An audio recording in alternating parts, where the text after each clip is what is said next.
भैया बैठो तुम, बैठो बैठ जाओ बैठ जाओ। हेलो गाइस, मैं नरेंद्र कुमार राय एक बार फिर से आपके सामने साक्ष्य एजुकेशन 4149 तरफ से आपका स्वागत अभिनंदन करता हूँ। आइए चलिए मिलते हैं। आज की क्लास समास की हमारी ये तीसरी क्लास है। चलिए मिलते हैं। ठीक है, हमने दो समास के बारे में बात कर ली थी। एक समास हमने पढ़ाया था आपको सबसे पहले वाली क्लास में, समास का पूरा परिचय। इसके बाद हमने पढ़ाया था अव्ययभाव समास। इसके बाद दूसरी क्लास हमें चलाई थी जिसपे तत्पुरुष समास और द्वंद्व समास पढ़ाया था। आज हम बात करते हैं तीसरे समास की, जिसका नाम है आपका चौथा समास द्विगु समास। क्या नाम है? द्विगु समास। द्विगु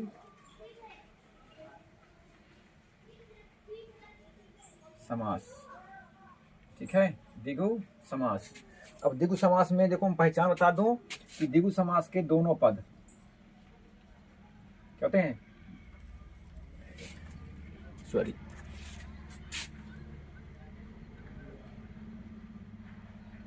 द्विगु समास देखो ऐसा मुझको, द्विगु को हम अगर तोड़ेंगे तो एक तो टूटेगा आपका दुई और एक आपका टूटेगा गु, है ना। दो शब्दों में टूट गया। एक हुआ दुई, एक हुआ गु। हम यहाँ दुई को कह सकते हैं गिनती है, दुई माने दो, क्या कह सकते हैं? दो। गु को हम कह सकते हैं गायें। ठीक है, क्योंकि हिंदी में होता सिर्फ दो वचन, या तो एक वचन या तो बहुवचन। अब जब दो गायें हैं तो बहुवचन में हो जाएगा। ठीक है, अब ये आपका क्या है? ये आपकी संख्या है। ये क्या है? ये संख्या है, संख्यावाची शब्द है ये। ये आपका क्या है? गाय क्या होती? संज्ञा होती है। किसी व्यक्ति, वस्तु, स्थान, भाव, किसी वस्तु, व्यक्ति, प्राणी, स्थान, भाव आदि के नाम को संज्ञा कहते हैं। अब गाय एक प्राणी है, नाम है, तो आपका संज्ञा हो जाएगा। परिभाषा हमारी यहीं से बन के आ जाएगी। परिभाषा हमारी यहीं से बनकर आ जाएगी। इसलिए मैंने इसका थोड़ा सा हल्का सा परिचय दिया है कि अगर आपको परिभाषा नहीं भी याद रहती है तो आप इसको देख करके याद कर सकते हैं कि दुई माने होता है संख्या दो, और गु मतलब हम कह सकते हैं गायें।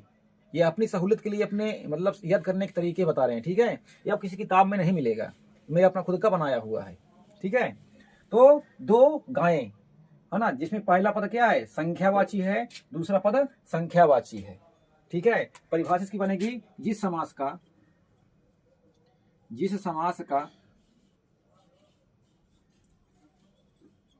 पहला पद अर्थात पूर्व पद क्या होगा? संख्यावाची होगा। संख्यावाची होगा तथा दूसरा पद अर्थात बाद का पद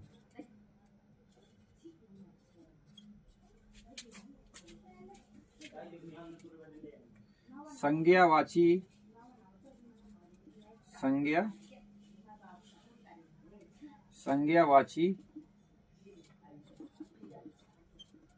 होगा, उसे द्विगु समास कहते हैं। उसे द्विगु समास कहते। जिस समास का पहला पद पूर्व पद संख्यावाची होगा यानी गिनती होगी, और दूसरा पद क्या होगा? बाद वाला पद संज्ञा होगा, वो आपका हो जाएगा द्विगु समास। ठीक है, क्या हो जाएगा? द्विगु समास। आप यहाँ लिख सकते हो पहचान में ऐसे, संख्या प्लस संज्ञा बराबर द्विगु समास। बहुत बेहतरीन तरीके से आपको समझ में आ जाएगा। ये संख्या है और फिर संज्ञा है। जहां पर संख्या और संज्ञा होगी वहां पर आपका क्या होगा? द्विगु समास होगा। क्या होगा? द्विगु समास होगा। ठीक है, अच्छा और एक चीज लिख लो,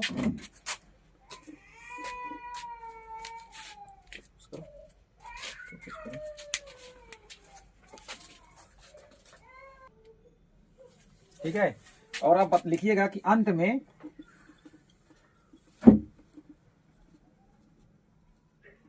समूह या समाहार का प्रयोग होगा। क्या होगा? समाहार का प्रयोग होगा। आई होप आपको समझ में आया होगा। देखो मैंने दो चीज बताई, ये आपको पहचान बताऊं। क्या बताया हूं? पहचान आपको बता दिया हूं। अब देखो इसका मैं एग्जाम्पल आपको लिख के बता रहा हूं, ठीक है। जैसे लिख दूं कि मैं चौराहा, चौराहा ये आपका समास है। क्या है समास? क्या है भैया? चौराहा। हमारे स्टूडियो में हमारे 3 स्टूडेंट बैठे हुए हैं, ठीक है। एक कंटिन्यू जो आता है, क्या नाम भैया आपका? जयकरण, है ना। 2 बच्चे और आए हैं, बैठे हैं। हाँ, आप लोग बताएं चौराहा। अब चौराहा का अगर हम समास विग्रह करेंगे, ये समास इसका विग्रह करेंगे तो भैया क्या आएगा? इसका होगा 4 राहों का समूह। क्या आएगा? 4 राहों का समूह। 4 राहों का समूह। अगर ये संस्कृत में होता तो समाहार होता। Yes sir. अगर संस्कृत में लिखते समूह जाता, समाहार लिख जाता। अब देखो हमने क्या कहा था, पहला पद संख्यावाची होगा। ये पहला पद संख्यावाची, दूसरा पद संज्ञावाची, ये बताया था हमने। Yes sir. अब देखो ये आपका पहला पद है 4, ये आपका पहला पद हुआ। दूसरा क्या है? राह, राहु, राहु यानी रास्ता, राह माने रास्ता। तो पहला पद आपका संख्या है कि नहीं? बताओ, ये संख्या है कि नहीं है? Yes sir. गिनती 4 गिनती है। राह क्या? रास्ता। क्या? संज्ञा है। तो पहला पद संख्या है, दूसरा संज्ञा है, इसलिए क्या हो जाएगा आपका? द्विगु समास हो जाएगा। क्या हो जाएगा? द्विगु समास हो जाएगा, है ना। समान है। जैसे नवरात्र, नवरात्र इसका होगा नव रात्रों का समूह, नवरात्रों का समूह। अब देखो ये यहाँ आपका 9 माने गिनती हो गई और रात्र माने हो गया संख्या, वो संज्ञा। तो पहला पद संख्यावाची, दूसरा पद संज्ञावाची, तो क्या हो जाएगा आपका? द्विगु समास। क्या हो जाएगा आपका? द्विगु समास, ठीक है। त्रिलोक, त्रिलोक, त्रिलोक क्या हो जाएगा? 3 लोकों का समूह, 3 लोकों का समूह। समूह। अब देखो 3 गिनती है, आपकी संख्या है। Yes sir. लोक जो कहते हैं आप लोग ना, धरती, आकाश और पाताल। तो स्थान वक नहीं हुआ। और स्थान क्या होता है? संज्ञा होती है। क्या होती है? संज्ञा होती है। त्रिकोण, त्रिकोण है ना। 3 कोनों का समूह, 3 कोनों का समूह। कोनों का समूह। अरे त्रिकोण जानते हैं ना आप लोग? Yes sir. ट्रायंगल, 1 2 और 3। Yes sir. अब पहला क्या गिनती, दूसरा क्या है? कोना, स्थान हो गया, है ना, या वस्तु कह सकते हो। ये हो जाएगा या अच्छा 3 त्रिकोण है, कोण हो गया, त्रिकोण।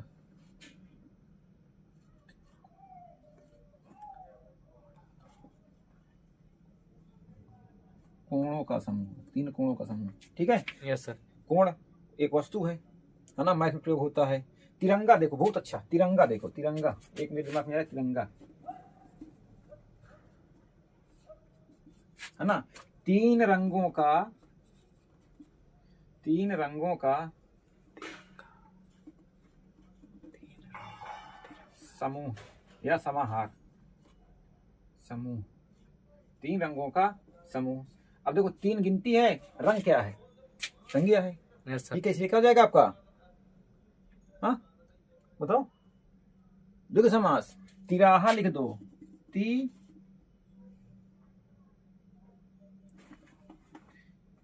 तिराहा,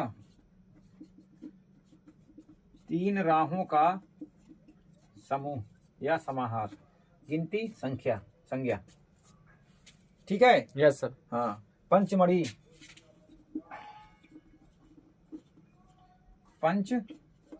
सुने पंचमढ़ी का नाम? बताओ, पंचमढ़ी का नाम सुने हो? नहीं। अरे आप कहीं कहा करते हो ना कि हम नाग देखे, नाग के ऊपर से वो देखे हैं, मणि देखे हैं, नागमणि, नागमणि, है ना। ऐसे पंचमढ़ी तो शेष नाग के 5 फन हैं, उसमें सब में क्या है? एक एक क्या है? मणि रखी। उसकी बात कर रहा कि 5 पंचमढ़ी, ये 5 मणियों का समूह। मणियों का समूह। ठीक है, यस सर। 5 आपकी गिनती है, मणि आपकी संज्ञा है, हो जाए आपका क्या, द्विगु समास। समास। देखिए अब मैं आपको होमवर्क दे रहा हूं, आप इसको करिएगा। ठीक है, ये सप्ताह, सप्ताह है ना। अब इसको आप लोग करके आइएगा, सप्ताह हो गया। और आप लोग लिखिए दोपहर। ठीक है, मैं कुछ आपको उदाहरण देख के बता रहा हूँ, जैसे कि सप्त सिंधु लिख लो, सप्त सिंधु, सप्त सिंधु। पंजाब है ना। अब कोई कहेगा पंजाब ये स्थान हो गया है, नहीं नहीं भैया, ये आपको इसी में आएगा, करके देखिएगा। ठीक है, देखो 4-5 उदाहरण दे दिया मैं। ठीक है, अष्टाध्यायी, अष्टाध्यायी। ठीक है, अब अष्टाध्यायी एक पुस्तक भी है, लेकिन ये देखो समझ जाएगा, अभी सब विग्रह करेंगे तो आप लोग। ठीक है, यस सर। आप इतना समझ में आ गया होगा, लिख लीजिए।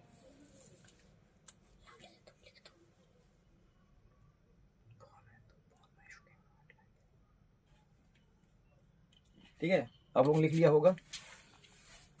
ठीक है, चलिए इसको इरेज कर देते हैं। नहीं चलने दो, चलने दो, कुछ करो। चलिए देखिए, अगला है आपका कर्मधारय समास।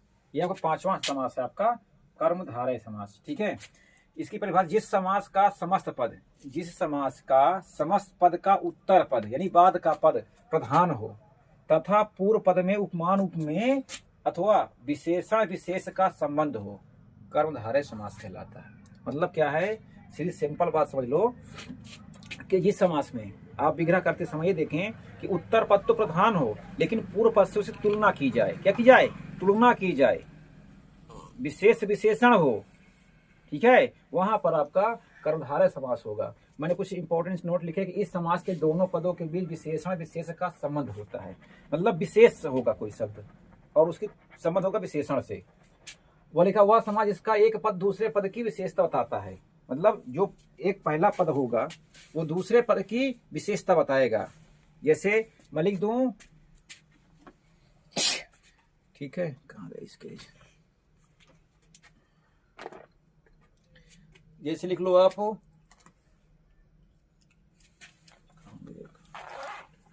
चंद्रमुख। हाँ, चंद्रमुख, चंद्रमुख, इसका विग्रह होगा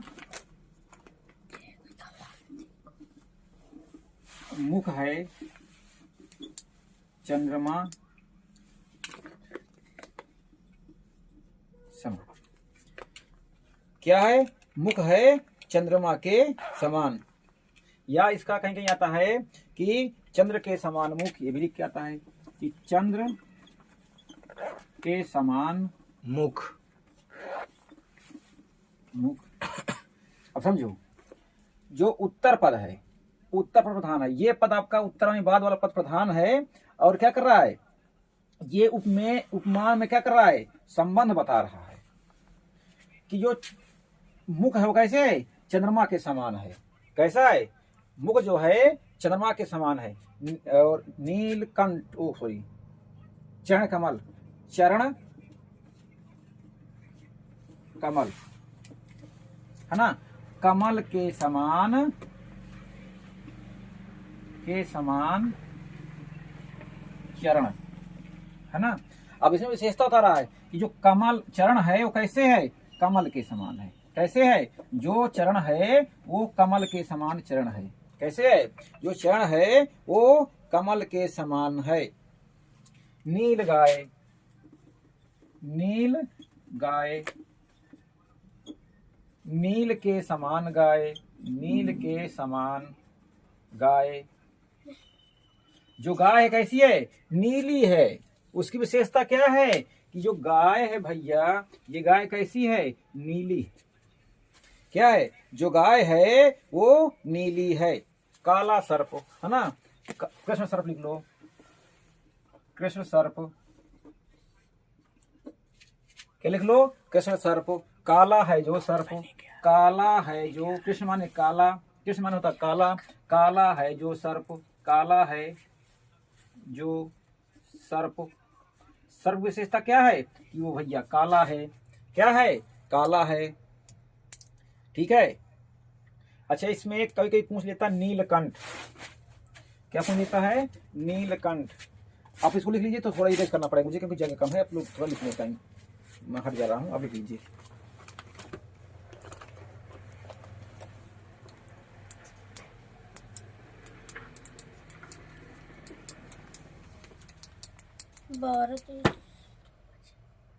ठीक है, आप लोगों ने लिख लिया होगा, थोड़ा इसको मैं इरेज कर देता हूँ, ठीक है, ताकि जगह मेरे पास कम है ना थोड़ा सा।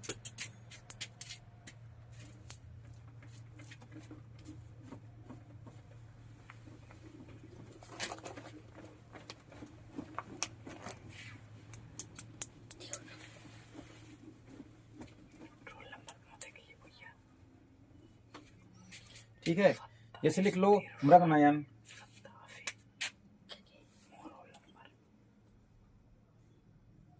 मृगनयन। ठीक है, आपका एक है मृगनयन, मृग के समान, मृग के समान नयन। अब जो नयन है, ये नयन कैसे है? मृग के समान है। ठीक है, आप लोगों ने चीज देखा होगा कि है और समान के आ जाएगा, समान के समान के आया, समान है, मतलब ये चीजों का प्रयोग होगा विग्रह करते समय। ये किसी पहचान भी है, पहचान आपको लिखा दूंगा। ठीक है। Yes sir. हाँ, इसे कनक लता लिख लो एक ठो। कनक लता। कनक के समान लता, कनक के समान लता। लता कैसी है? कनक के समान है। कैसी है? कनक के समान है। ठीक है, चरण कमल लिख दिया हूं मैं। ऐसे तमाम इसके आ जाते हैं। एक इसमें कभी कभी अपवाद आता है, अगर जैसे कक्षा 10 वाले बच्चे हों तो कभी कभी इसका एक अपवाद ये आ जाता है। ठीक है, थोड़ा हमारा ये स्केच कम चल रहा डाल रहे इसमें, कभी अपवाद आ जाता है कि दे देता है नीलकंठ, नीलकंठ दे देता है। ठीक है, अब नीलकंठ में ये होता तो इसे अव्ययभाव समास है, लेकिन अगर आपको ऑब्जेक्टिव मिल जाए कि नीलकंठ में कौन समास है, अगर उसमें आपको बहुब्रीहि दिया हो तो बहुब्रीहि लगा के आइएगा, अन्यथा कम धारा लगा के आइएगा। वो क्यों? क्योंकि नीलकंठ का मतलब नीला, नीला है जो कंठ, जिसका कंठ नीला है। अब नीला कंठ किसका है? शंकर जी का है, तो शंकर जी के लिए विशेष हो जाता है। लेकिन अगर बहुब्रीहि समास नहीं दिया है तो आपको कर्मधारा समास ही लगा करके आना है। ठीक भैया? Yes sir. कोई समस्या? नो। इसलिए मैं इसको बोल दिया, कई बार पूछा गया क्वेश्चन है, थोड़ा अपवाद है ये एक क्वेश्चन में। ठीक है, तो मैं इसलिए बता दिया आपको। ठीक है, ये आप चीज लिख लीजिए। नीला आकाश, नीला आकाश अर्थात नीला है जो आकाश। आकाश कैसे है? वो नीला है। ठीक है, ऐसे इसके तमाम उदाहरण आ जाते हैं। ठीक है, थोड़ा पुश करो। चलिए, आप लोगों ने इसको समझ लिया होगा, है ना? अब आगे चलते हैं, अंतिम है ये समास, आज को खत्म कर देते हैं, है ना, क्योंकि परीक्षा नजदीक आ रही है, तो आपके लिए अति महत्वपूर्ण है। क्या है? तो रुकिएगा, देख रहे हैं कोई समस्या नहीं है।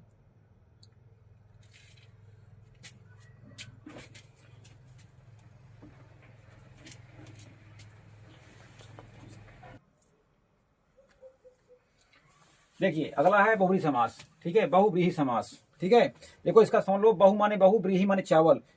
बहु माने इसका अगर कहीं पूछ ले, बहुब्रीहि में मतलब क्या होता है? बहु माने बहुत, ब्रीहि माने चावल, या एक कटोरी धान या चावल कुछ भी कह सकते हैं। Yes sir. खैर वो अलग बात है। इस समास का कोई भी पद प्रधान नहीं होता है। परिभाषा क्या है? जिस समास का कोई भी पद प्रधान नहीं होता, बल्कि कोई तीसरा पद प्रधान होता है या विशेषता बताते हैं, मतलब दोनों पद मिलकर के किसी तीसरे पद की क्या बताते हैं? विशेषता बताते हैं। विशेषता। ना तो हम मुख्य है ना सामने वाला मुख्य है, हम दोनों मिलकर के किसी तीसरे पद के बारे में बात करेंगे। जैसे अन्य पुरुष आप पढ़ते हैं। Yes sir. ठीक है, उसी प्रकार बहुब्रीहि समास होता है। ठीक है, इस समास का कोई पद प्रधान नहीं होता, ना पहला पद प्रधान होगा ना दूसरा पद प्रधान होगा, बल्कि दोनों पद मिलकर किसी तीसरे पद की विशेषता बताते हैं। ठीक है, जैसे मैंने लिखा नीलकंठ, क्या लिखा? नीलकंठ। अब नीला है कंठ जिसका, नीला है कंठ जिसका, देखो अब पहला पद तो आपका ये हो गया, दूसरा पद आपका ये है। अब ना तो ये पद प्रधान है, ना ये पद प्रधान, अर्थात ना पूर्व पद प्रधान है, ना उत्तर पद प्रधान है। ये दोनों पद मिलकर के क्या कर रहे हैं, किसी तीसरे पद की क्या बता रहे हैं, विशेषता बता रहे हैं, है ना। शंकर भगवान इन्हीं को हम शिव भी कहते हैं, इन्हीं को भोले बाबा भी कहते हैं, है ना। Yes sir. अब शंकर जी का कंठ नीला है ना। अकंठ नीला क्यों है ना। समुद्र मंथन हुआ था, उसमें से देवता और भगवान मिल, देवता और राक्षस मिलकर मंथन किए थे, है ना। शिवलिंग पे शेष नाग को लपेट करके उससे विष निकला था, है ना। अमृत निकली तो भगवान उन लोगों ने सब पी लिया। जब दोबारा विष निकला तो राक्षसों का था। तो शंकर जी ने सोचा अगर विष पी लेंगे सब विषैले हो जाएंगे तो इंसानों को मार डालेंगे, तो लेकर पूरा गगरा भाग रहे थे। अब भाग करके उसको पी लिया तो इतना ज्यादा खतरनाक होता है विष कि उनका कंठ हो गया नीला, तब उनका नाम पड़ गया नीलकंठ। ठीक है, तो पहला पद और दूसरा पद मिलकर किसी तीसरे पद की प्रधानता बता रहे हैं, विशेषता बता रहे हैं, इसलिए यहाँ पर क्या हो जाएगा, बहुब्रीहि समास हो जाएगा। एक चीज सुन लो कि विग्रह करते समय हम क्या क्यों लगाकर क्या करके हम विग्रह का समय क्या का प्रश्न करें, या कोई हम प्रश्न पूछें क्या पूछें, प्रश्न पूछें और उत्तर मिल जाए, क्या मिल जाए, उत्तर मिल जाए तो बहुब्रीहि समास है। हमने कहा नीला है कंठ जिसका हम पूछे कि किसका कंठ नीला है, प्रश्न करेंगे ना कि किसका कंठ नीला है, उत्तर हमको क्या आ जाएगा कि शंकर भगवान का। अगर उत्तर मिल गया तो बहुब्रीहि लगा के आना है। क्या लगा के आना है, बहुब्रीहि लगा करके आना है। ठीक है, जैसे दशानन, बहुत बात पूछा है, दशानन है ना। अब इसका होगा 10 है, आनंद जिसके, आनंद माने होता है मुख, 10 माने 10, आनंद माने मुख। अब आप ये कहेंगे सर जी ये आपका संख्यावाची है संज्ञावाची, तो हो जाएगा आपका द्विगु समास ना। Yes sir. हमने इसको अगर प्रश्न पूछा, इससे क्या पूछा, प्रश्न पूछा कि किसके 10 सिर हैं, तो उत्तर हमको आएगा रावण। क्या आएगा उत्तर, रावण। अब रावण विशेष हो गया, इसलिए यहाँ पर बहुब्रीहि समास हो जाएगा। जैसे मैं और बता देता हूँ, पंचमुखी 2019 टेट के पेपर में पूछा गया क्वेश्चन है पंचमुखी। ठीक है, तो पंचमुखी में 5 हैं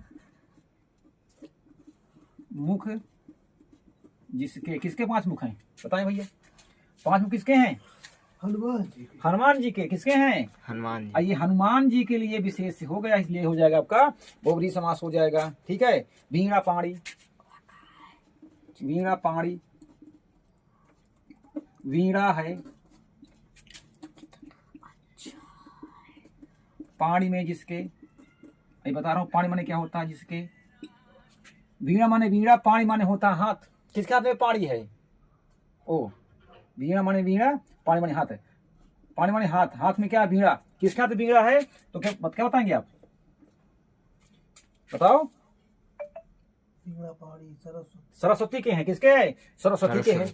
जैसे और लिख लो, वीणा पाणी हो गया, हाँ सरस्वती हो जाता है सरस्वती। और लंबोदर है ना, लंबा है, उदर जिसका, लंबा है उदर जिसका। अब किसका लंबा उदर है, देखो लंबा माने लंबा, उदर माने पेट, जिसका पेट लंबा हो। किसका पेट लंबा है, बताओ। गणेश जी का इतना लड्डू खाए, भाई साहब पेट में लंबा हो गया, है ना। तो किसका है, गणेश जी का। किसका है, गणेश जी का। ठीक है, बहुत सारे इसके ढेर सारे जो है आपके, गजानन, पंचानन, पीतांबर लिख लो। जगह नहीं है, चलो ऊपर में इसको। यस सर, आप लोगों ने लिख लिया होगा, है ना। पीतांबर देख लो, पीतांबर,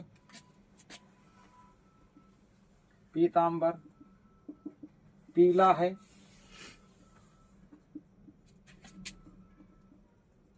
अंबर जिसका। थोड़ा कंफ्यूजन हो सकता है इसमें, पीला है अंबर जिसका, पीला माने पीला, अंबर माने होता है कपड़े या वस्त्र, अंबर माने आकाश भी कहीं आता है। Yes sir. तो पीला अंबर किसने पीले कपड़े को पहन रखा है, कृष्ण भगवान ने। किसने, श्री कृष्ण ने। अब श्री कृष्ण के लिए क्या हो गया, ये विशेष से हो गया है, ठीक है। Yes sir. हाँ, श्वेतांबर, श्वेतांबर मन होता है श्वेत है, अंबर जिसका, किसका है श्वेतांबर, पीले वस्त्र कौन पहन के रखा है श्वेतांबर, बताओ। कृष्ण भगवान। वो जब पीला पहने तो श्वेतांबर, विष्णु जी है ना। Yes sir. विष्णु जी ना कि ब्रह्मा जी हैं, विष्णु जी हैं। हाँ शशि, ठीक है। और गिरिधर देख लो, एक गिरिधर, गिरिधर बताइए गिरिधर में क्या होगा। गिरी, गिरी माने होता नदी, धर्म धर्म, गिरी, गिरी है, गिरी को धारण करने वाले कौन है, पर्वत को धारण श्री कृष्ण। श्री कृष्ण। हाँ ठीक है, Yes, ये sir. सब ऐसे आ जाते हैं, ठीक है। गिरिधर हो गया, गिरी को धारण करने वाला कौन है, श्री कृष्ण। याद है आपको, जब कृष्ण भगवान ने उंगली पे क्या पद उठा लिया था ना, ठीक है।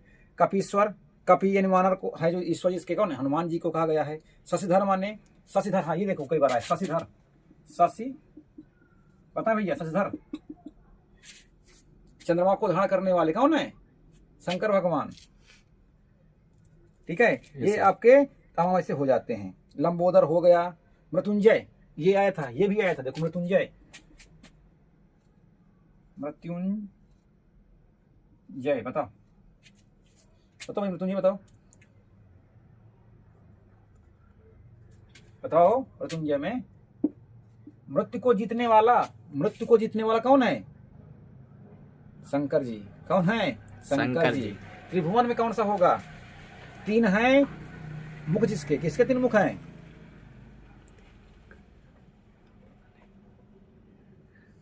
ब्रह्मा जी के, ब्रह्मा जी के तीन मुख हैं ना, हनुमान जी के 5 हैं, ब्रह्मा जी के 3 हैं, 4 हैं, नहीं हमने तो पढ़ा भाई वही है। चलो देख लेते इसको, हम फिर देखेंगे, ठीक है। त्रिभुवन 3 घर से हो जाए, उसमें जाएगा।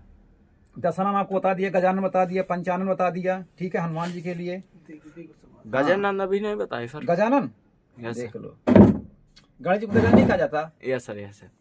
गज के समान आनंद, गज के समान मुख वाले कौन है, गणेश जी। हाथी समान मुख किसका लगी है, लंबी लगा है, सुननाटा का तुमको पता नहीं है, चलिए ठीक है।